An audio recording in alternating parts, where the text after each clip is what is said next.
Okay, so this week's Torah reading is Parshas Vayikra. Parshas Vayikra starts the book of Leviticus, which means actually the name Vayikra in Hebrew means "and he called," but the name Leviticus, which is a Latin name used in Christian translations of the Torah, is actually not without it's not without Jewish founding. The word Leviticus refers to another name for the book of Vayikra, Torat Kohanim, the law regarding the priests. So, law regarding the priests who are from the tribe of Levi. So, the book of Vayikra deals with the service in the temple, in the Beit HaMikdash, or in the Mishkan, as it were. And it tells us how we should offer sacrifices. So one of the amazing things about this book is that, we're talking about something that seems completely irrelevant to today's day and age, because of course we don't do animal sacrifice today. And so we are called to really look at this book of Vayikra with much deeper insight, and maybe this is the book we have to learn with the most kavana, with the most focus, so that we don't miss its message. If something seems super practical, really, the truth is that every book of the Torah, every law in the Torah, is a deep spiritual teaching, and we have to learn that pasuk, that verse, that law with our neshama, with our soul. But some parts of the Torah seem really practical and really useful, and we tend to read them superficially because we think we understand what they're saying. The book of Vayikra, I think, reminds us that we have to really, really learn this with our soul, because it's hard to understand what it means. We have to approach it with humility, to approach it with insight. We have to look beyond the surface. So that's my first thought when it comes to the book of Vayikra. Then we start to get into the nitty-gritty. And the book of Vayikra immediately begins talking about sacrifice. And of course, in the temple, the sacrifice was mainly animals, sacrificing animals. So we have cattle, sheep, birds that are brought as karbanos, as sacrifices. Of course, there's also the sacrifice of flour and oil and wine, burning of incense, the lighting of the candelabra. There are many other aspects of the menorah, but the many other aspects to the menorah, to the of sacrifice. But so it's not all animals. But nonetheless, the Torah starts out right away talking about animal sacrifice. So what do we think when we talk about the animal sacrifice? Right, we try to read that with our spirit. What do we think it's saying? Right, so immediately we start thinking about, on a spiritual level, that we're trying to address our inner animal. Right, every person has within them a divine spirit, and they also have within them an animal. And the struggle of religious life, the struggle of spiritual life, is to live with our animal, to live with our divine spirit, and to live with our divine spirit, and to sublimate, to push put the animal on the side. The animal shouldn't run the show. The divine spirit should run the show. And we think about so I want to think more practical about this. What is the animal? When are we looking in the mirror and seeing the divine soul? And when are we looking in the mirror and seeing the animal? This is maybe the most important question of all, right? If we're right in Yiddish, there's a beautiful way of putting this. When we want someone to behave well, a mother tells their child, "Be a mensch." Be a mensch. I don't know if they have this in other languages. Be a mensch literally means be a person, but it means be polite. When he says be polite, when a Jewish mother tells their child to be polite, to be kind, to be thoughtful, they don't say be polite, be thoughtful, be kind. They say be a person. And I think it's so beautiful that Yiddish culture speaks this way, because it says this is not being polite, being kind, being nice, is not being a nice person. It's basically being a person. Otherwise, you're not a mensch, you're an animal. And the truth is that people are animals, right? On the most, let's not even on a spiritual level, on a biological level. Biologically, we're animals, right? Our DNA is 95% the same as a chimpanzee. You can Google that. 95% the same genetic material as a chimpanzee. It's only 5% different. And the 5% different, how different is it really? First of all, they have more hair than us, maybe different bone structure than us. So a lot of that 5% is even still biological.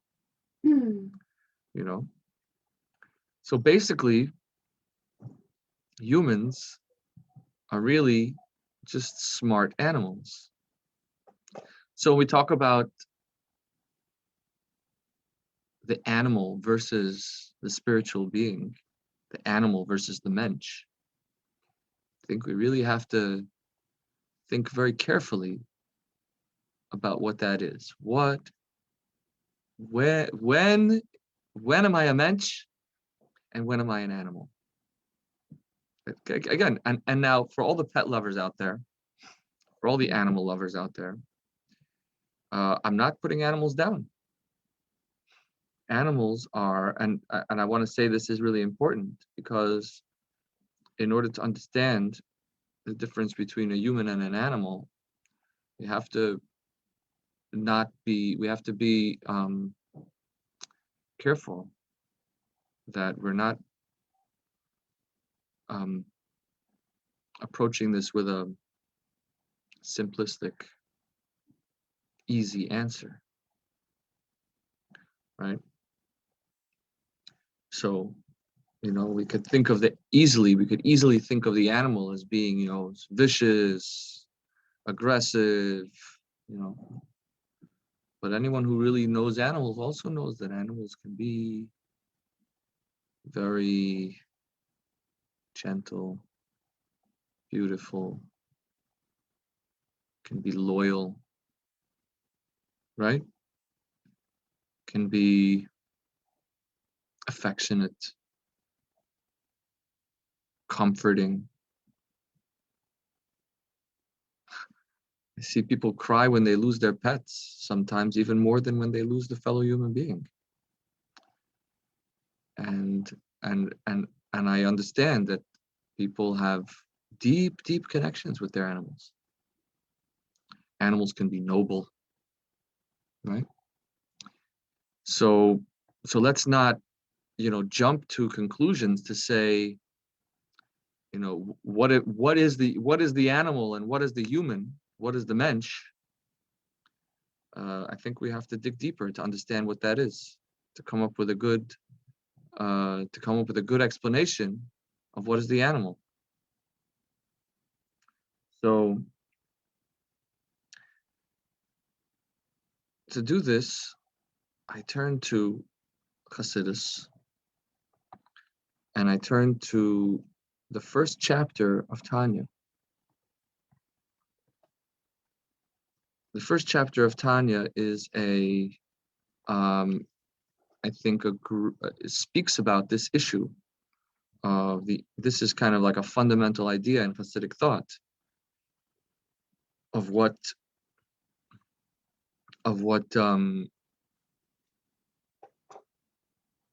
Tanya is, of what this fundamental, like when you, because really if you're ever going to talk in terms of spirituality and talk about the idea of a soul, so you're talking about, you're gonna be coming to what is not the soul, right? You're talking about some kind of divine, holy soul. You'll end up with everything that isn't that. So this is like a really fundamental idea in Hasidic thought. So I wanted to look at the first chapter of Tanya. It's like the opening statement here. What is the animal? And so I'm shocked to see this, some things that I never thought would be considered animalistic as being considered animalistic. So to use in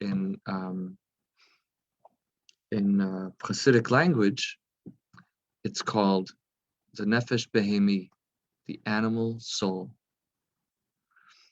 So I'll just read to you a little bit from the text.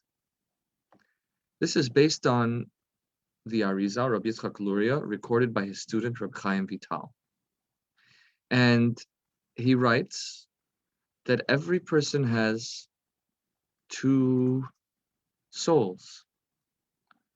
Nefesh achat mitzara klipa v'sitra achra. There is one soul that is in the natural elements of the world. That the natural soul is the polar opposite of holiness, in the sense that it's the opposite, right, of holiness.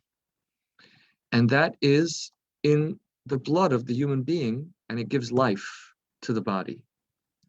From this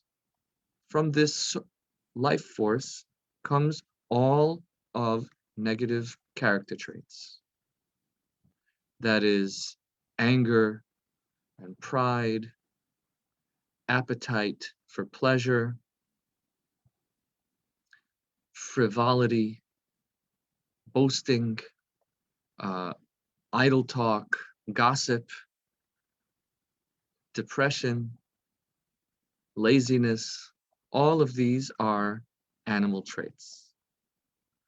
And then he goes on to say something which shocked me. From this also comes good nature, like kindness and compassion.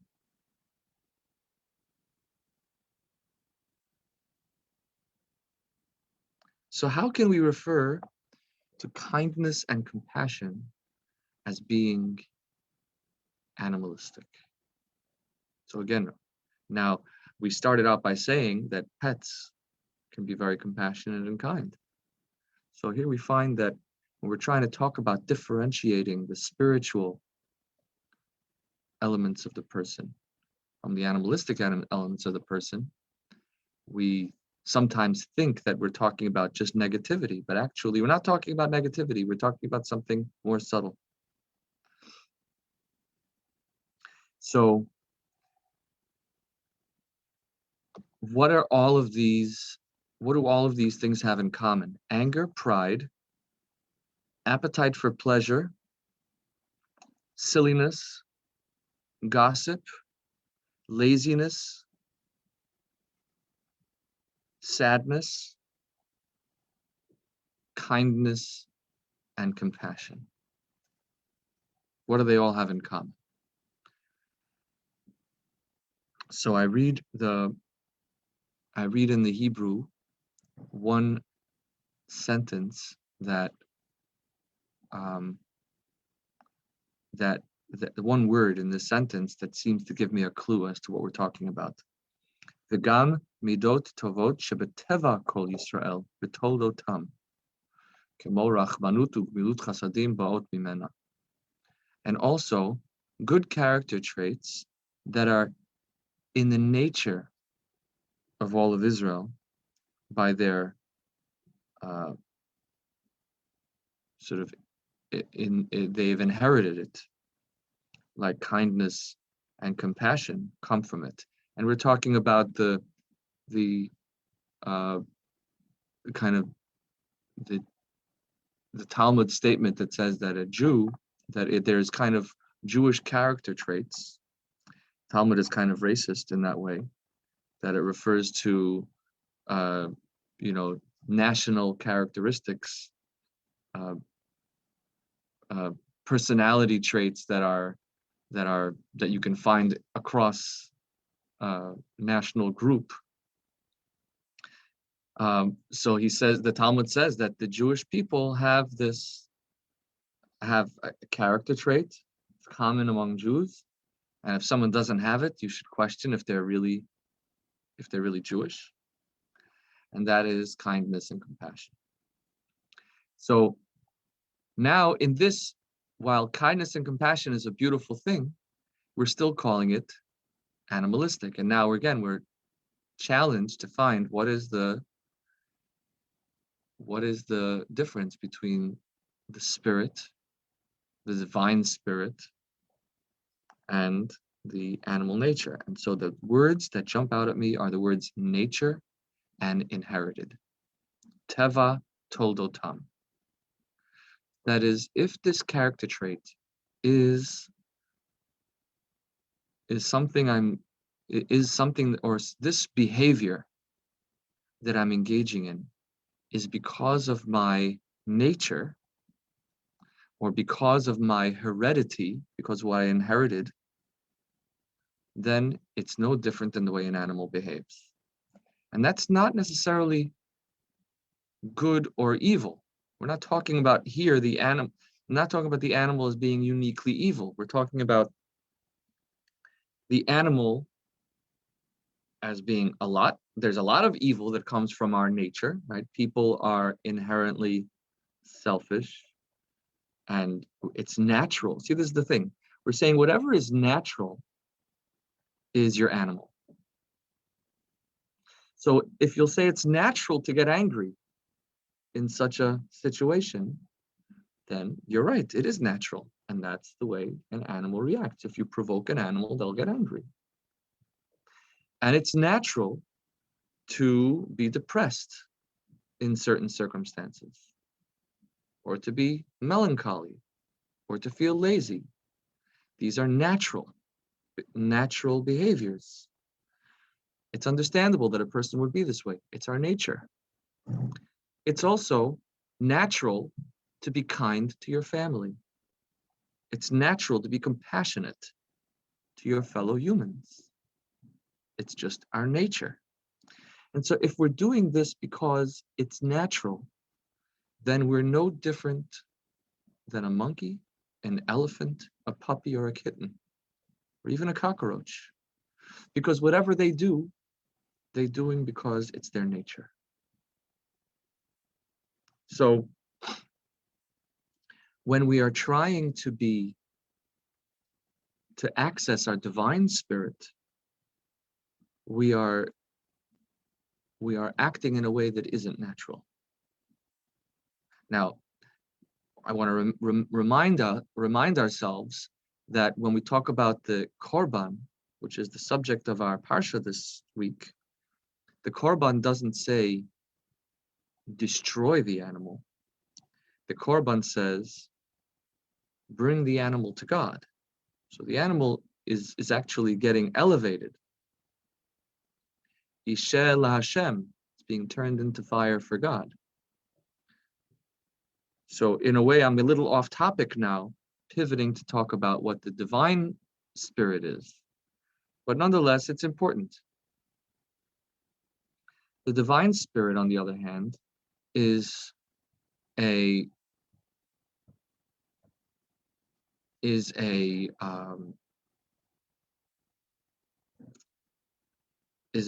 an element, is a presence of God within oneself,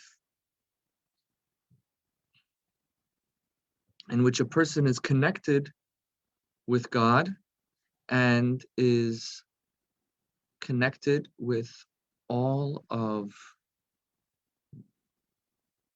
other people and connected with all of the world in a deep and real way, not just because I like them, but because of truth. So the truth is when we so an example of the divine soul is when we engage in a mitzvah. That is when we're doing a mitzvah because God said so. So we're connecting with the divine spirit inside of us, because we're not doing that because it's our nature to do so. So now, just to point out, when a mitzvah is being done out of habit, because it's become natural for me to do so, in that moment, I'm not necessarily manifesting my divine spirit. I am, but it's not evident. It doesn't show that I'm connecting with my nefesh Eloki, with my divine spirit. Because actually, whatever I'm doing because that's what I'm used to doing.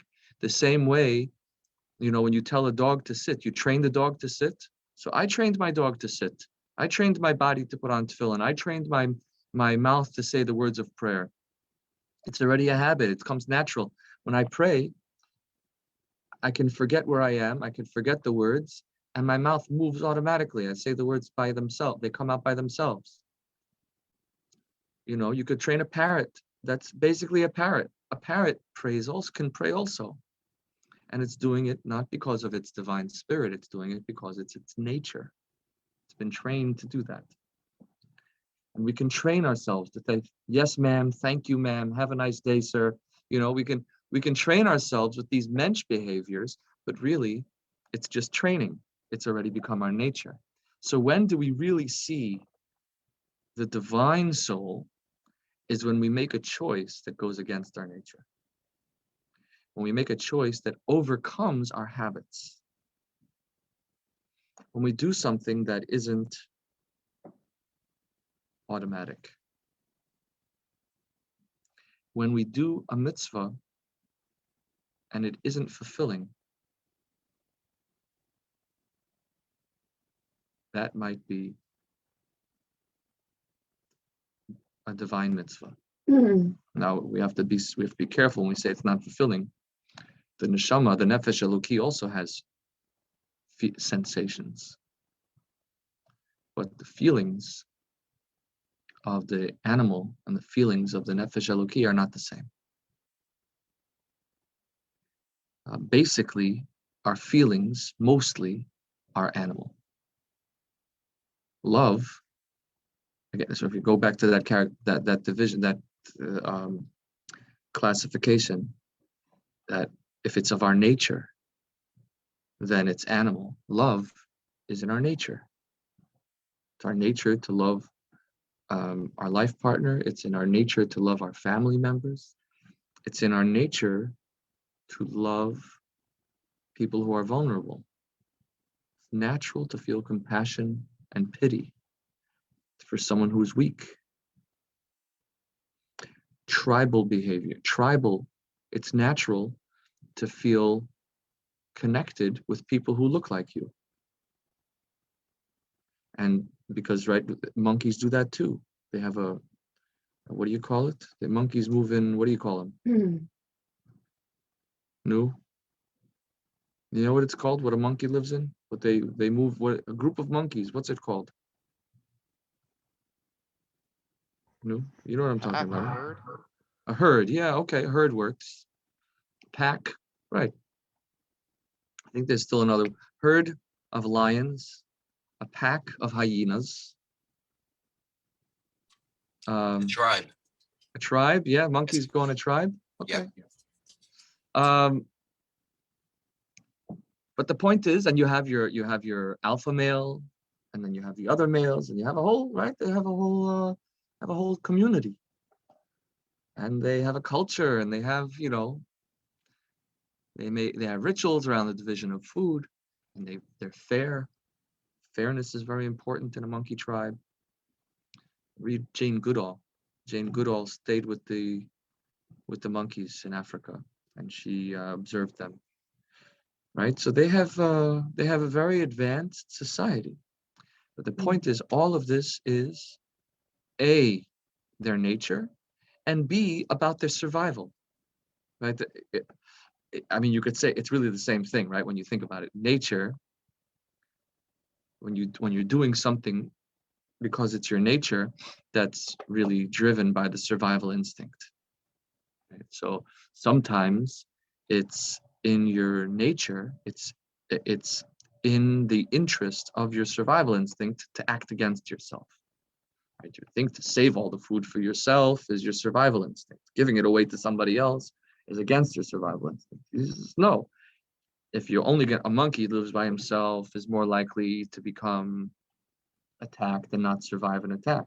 But if he has a group of monkeys, if he lives in a tribe, then he's going to be able to get more food. He's going to be able to be protected from predators, right? So sharing food with other monkeys is really to take care of me. Giving away is really selfish. Giving away my food can be selfish. I want to have strong community. I want the continuity of my genes. So, in short, if I can be giving, if I'm doing this because it is my nature, no matter how compassionate, no matter how generous, no matter how gentle it is, if it's because of my nature, then it's animalistic. But if I'm acting for a higher purpose, if I'm acting in the interest of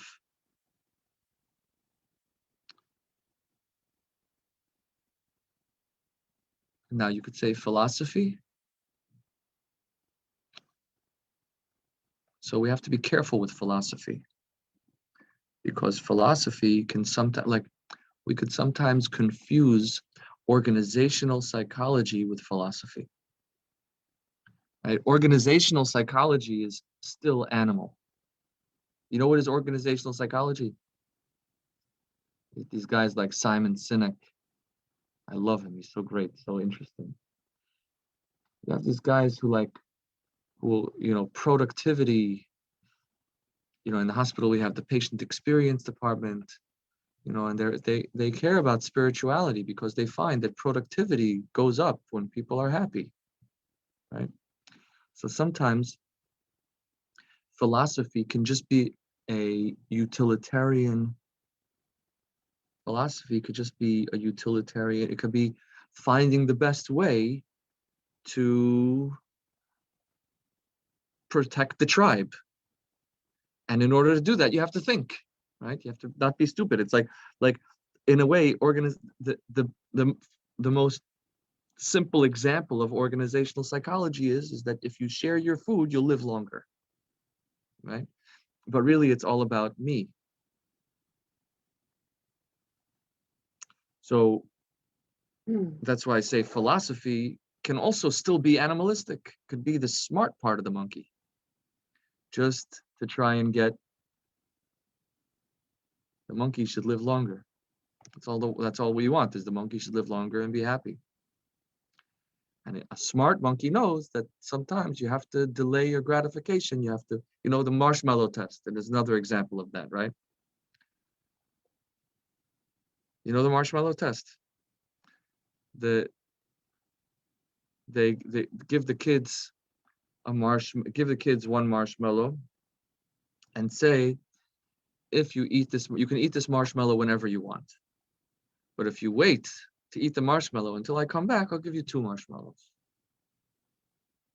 Right? So they did this with kids and they follow them. And the hypothesis is that the thinking is that the longer a child can wait to eat the marshmallow until he gets 2 marshmallows, the longer he has the ability to delay getting what he wants. In order to get more, the more successful he'll be in life. Right? So not eating the marshmallow is really all about eating marshmallows. Understand? Why am I not eating the marshmallow? Because I like marshmallows. You understand what I'm saying? So, after all, this person seems like a very high-minded individual. It seems like, oh, this is a philosopher. This is somebody who's, thinking person, and they're holding themselves back. They're able to hold themselves back from their desires. But actually, all they're doing is trying to fulfill their desires even more. In a way, the kid who eats the first marshmallow in 1 second is less animalistic than the person who waits for 2 marshmallows. Think about that, yeah? Matomer. The kid who eats the marshmallow, you sit the kid in the front of the marshmallow and you say, you're going to eat it whenever you want. And if you wait, then I'll give you 2. So the kid who's a little bit of a tzaddik, you have 2 kids. One is super into marshmallows. He says, I'll do anything for a marshmallow. I'll even wait with the marshmallow to have more marshmallows because I love marshmallows so much.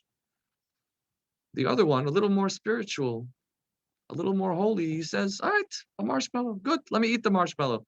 He eats it, he gets it over with, he moves on with his life. He didn't sit there for 2 hours staring at this marshmallow, thinking about how good it is so that he shouldn't eat it, so that he should be able to have more of it. Well, that's an exciting thought for me.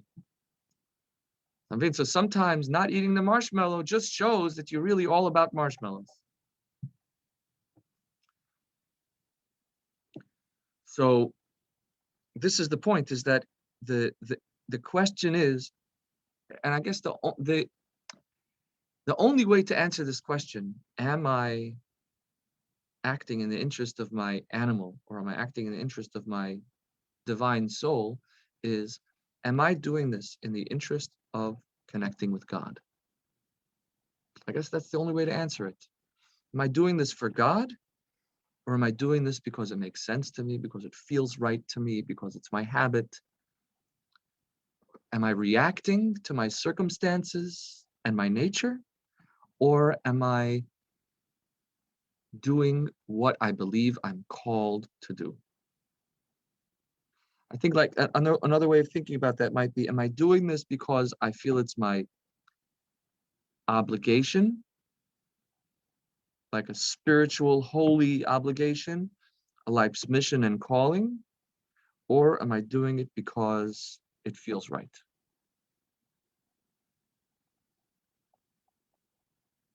And I think the message of the Tanya is that if we're doing it because it feels right, it can feel right to get angry. In that moment, it feels like the perfect way to be. 2 seconds later, we realize we don't like it. But feeling in love feels so perfect. And how often have we gotten ourselves messed up in bad relationships? So, however, if we act because it's a sense of mission, a sense of purpose, because we're dealing with the divine, then it's really not about our feeling. It's about answering a call, answering the calling. If you do it because you're answering a call, then you might screw up. If you're doing it because you're answering a call, you might screw up. Say more. Because it's not natural, so you're doing it wrong. So you're saying when you're acting against your nature, you right. might not do it right, because it's not you know what they say, like there are certain things that are like riding a bike, it's because it's natural, it becomes natural. As soon as you know how to do it, you'll never do it wrong again, right? Eating, once you teach a child to eat, eating is natural. There's no wrong, you can't eat wrong, right? So I hear what you're saying. That's true, exactly. So, but the thing is that when it comes to the animal, there is a wrong way to eat, right? If you're fulfilling the animal, eating because if you, like there's lower animals and higher animals. So an example is a person who eats candy, right, is really doing it wrong, because you want to survive. The whole reason you're eating is to perpetuate the species, and by eating candy, you're actually shortening your life, right? As an example, you're not giving yourself the nutrition that you need. So it seems like you're eating, but really you're not eating. So in that sense, that's the pitfall of the animal, is that the animal doesn't always realize why it's doing what it's doing, and therefore we can end up doing the wrong thing. Like, for example, falling in love, right? We can think that we're, in love because it's natural to us, and on a deeper level, we know that it's all about perpetuating the species and living, not being alone. We live longer when we're not alone, but also, right, sometimes you can get into an abusive, destructive relationship that can shorten our life, right? So that's also, the animal can sometimes lead us astray in that way too. Going back to the other example of anger, for example, right? A person might get angry and aggressive as a way of protecting oneself, which is about living longer. But then you can also get yourself into an altercation that you can't get out of, and that can, God forbid, shorten a person's life. So, on the other hand, when it comes to spiritual, godly, the godly soul, it's not going to be about doing it. Right? The animal cares about living longer. And therefore, what really matters is the amount of nutrition you're getting. It's about the results. Whereas when we're talking about the divine soul, it's not about results. It's about being connected. And therefore, you can't ever do it wrong. Because you can be more connected, more aware, more conscious, more open to that part. But it's kind of a different measurement of success, right? We measure our success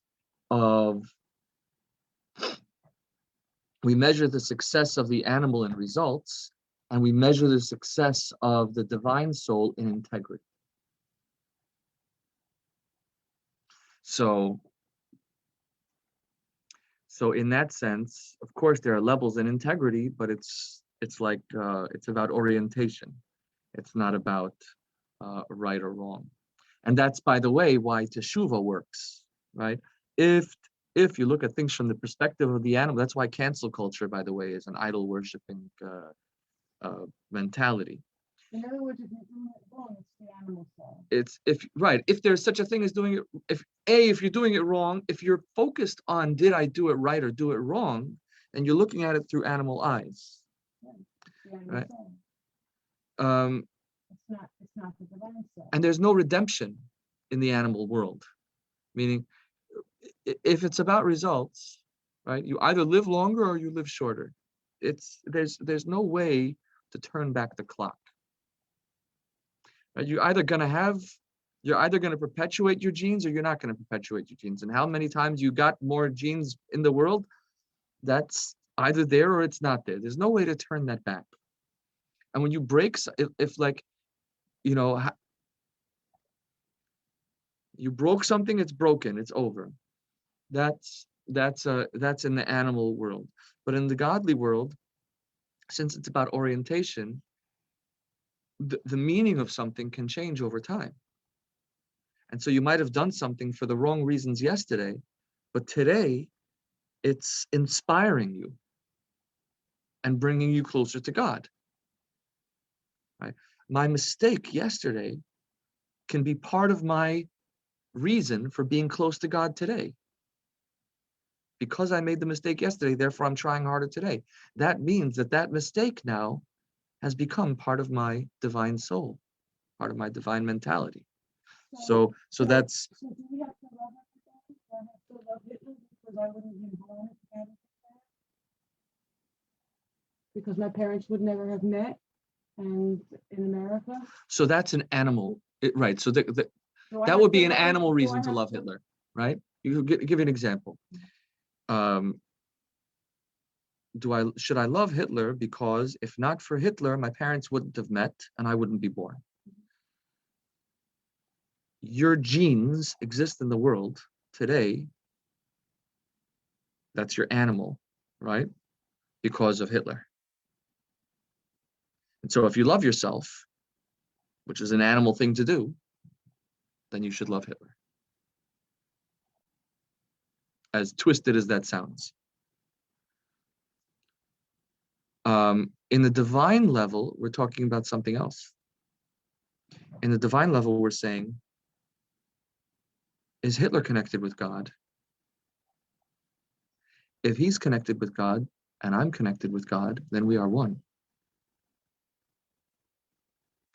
And we share, if he's in his divine mission and purpose, and I'm in my divine mission and purpose, then we're working together. So, is Hitler connected with God?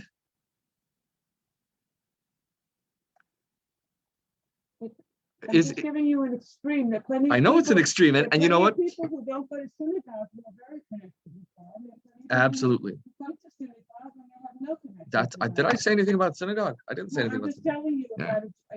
Yeah. Yeah. You don't know. You don't. Absolutely. Absolutely. So that's what I'm saying. You gave that example in your sermon this past week. You said there are plenty of Hasids with the pagans who are not religious, who come and they daven and right. they're not holy. They're not religious, right? I said there are Reformed people who are very religious, and there are Orthodox people who are not so religious, right? So, but the point is, when we talk about is Hitler, I was scared when you first mentioned Hitler because it's always terrible. Like, it's like the extremist. It's the whenever we want to push an idea about humanity to its extreme, we go to Hitler, the Nazis. I know. I was doing it on purpose. But I realized, like, yeah, we have to be able to. We can't just say, "Oh, Hitler is an okay, how about a terrorist?" No, I'll say Hitler. Let's go with Hitler. If the idea is true, then we have to be able to play it out to its extreme, right? So yes, the animal should be grateful to Hitler that it exists, because if not for him, it wouldn't exist, right? So from the animal level, you wouldn't have been born if not for Hitler. If you love the fact that you were born, now when you think about the fact that all the other people died, so you hate him, right? But when you think about the fact that you're alive, you're grateful to him, right? And you could say it's not him, it's circumstance, but nonetheless, he was part of that circumstance. And so you're going to be grateful to that thing. But on the spiritual level, is he connected with God? And that is not a simple question to answer. Because on the one hand, he is against God with every fiber of his being. And so in that sense, you are enemies with Hitler. Because Hitler stands opposite God. He was, and I'll give you an example. Well, okay, well, I'll tell you. I'll tell you how I know. I'll tell you. I'll tell you how I know with Hitler. Because no, I'll tell you why. No, okay, but I'll say for our viewers why I say that. Because Hitler was acting in the interests of the German people, right? He was doing what he was doing in order to perpetuate his tribe at all costs. He cared about the German people so much that he was willing to kill for them. That's an animal. He was acting 100% like a monkey or a lion or a cockroach, right? Willing to, well, maybe cockroaches don't do that. Cockroaches don't kill in order to eat, right? But So what do you monkeys think- do, lions do. So let me finish the thought. So in that sense, he's an animal, right? And not an, he also loved dogs, right? He had a dog. He cared for his dog very much because it's part of his tribe, right? A human can't really live without animals. That's why we love animals, because it's natural to love animals. Since humans have begun to domesticate animals, and since we have learned to use animals to help us survive, we naturally care about our animals. It's part of just like we care about our tribe. It's a tribal survival instinct. What do you think of So- somebody like Tevye? So I want to And- finish, and- I got to finish this thought because it's a very complicated thought. So that's in the divine, that's in the animal level. But on the spiritual level, so Hitler is an animal, acted in an animalistic way, and he acted against me. And therefore I'm angry at him because he killed my tribe. But he also gave me life because he made it possible for our parents to meet, and therefore I'm grateful to him. Right? But on a spiritual level, he is opposite me because he is acting 100% in an animalistic way. And if I am a spiritual being, then he is 100% the opposite of me. And he is acting against God. He's acting against God because he did everything for his tribe and nothing for anything beyond himself. So in that sense, it's evil against God, destructive against God. However, at the same time, if I really believe in God, I have to ask myself, is God giving him life? If God is giving him life, then he is also godly. How do I deal with that? So I should feel connected with him because he's godly. So the answer is that it's true that God is giving him life, but he is taking the life that God gave him and he's using it to act against God. And therefore, God is imprisoned in him. There is conflict. God is in exile. The godly energy that's giving him life is being tortured. It's being held against its will in him. And therefore, when I feel connected with him, I also feel profound sadness. That connection that I feel with him, because we're both godly beings, we're both connected with God, and God is giving him life, and God is giving me life, and I care about God, and I love God. Then when I look at someone like Hitler, I'm not angry because he's destroying my tribe. That's my animal. That's fine. It's natural to feel that way, and it's good to feel that way. I'm profoundly sad for the divine, that God could be, by God's will, because God made this system, but that God could be so trapped, so imprisoned, so caught up in so much evil. It's like the consequences of God's decision to give people free will can sometimes be so sad. Can I give you an example? So that's where I take that idea. And I just want to conclude. Can I just make one comment? You want to say a comment? Go ahead. Maybe it would be more helpful if I had used the example of Tevye in Fiddler on the Roof. Okay, Tevye and Fiddler on the Roof. Tevye is the father of the 4 girls. Mm-hmm. And he says, may the czar be kept far away from me. Mm-hmm. Rather than thinking that he should that the czar is evil, or not using such an extreme example as Hitler, but just somebody who's an old-fashioned terrorist. Yeah. Just say, may he be kept far away from me. Not wishing any evil, just Right. wanting him to get away, wanting him to go someplace. Right. So that's an animalistic way. Saying, may the Tsar be kept far away from me, is animalistic thinking, because to say that something can be far away, unless the reason why I'm asking the Tsar to be kept away from me is because I can't fulfill my divine purpose. Right. But the truth is that if God put the Tsar next to me, that means that my divine purpose is in the context of the Tsar. So complaining about my circumstances is animalistic, not godly. But wishing the Tsar be kept far away because the Tsar is cruel to him. It's so if it's because he's cruel to me, then it's nothing to do with God, then it's animalistic. Yeah. But if it's because I wish I could die. daven better, if it's because I wish I could daven better, therefore I'm against the Tsar, right?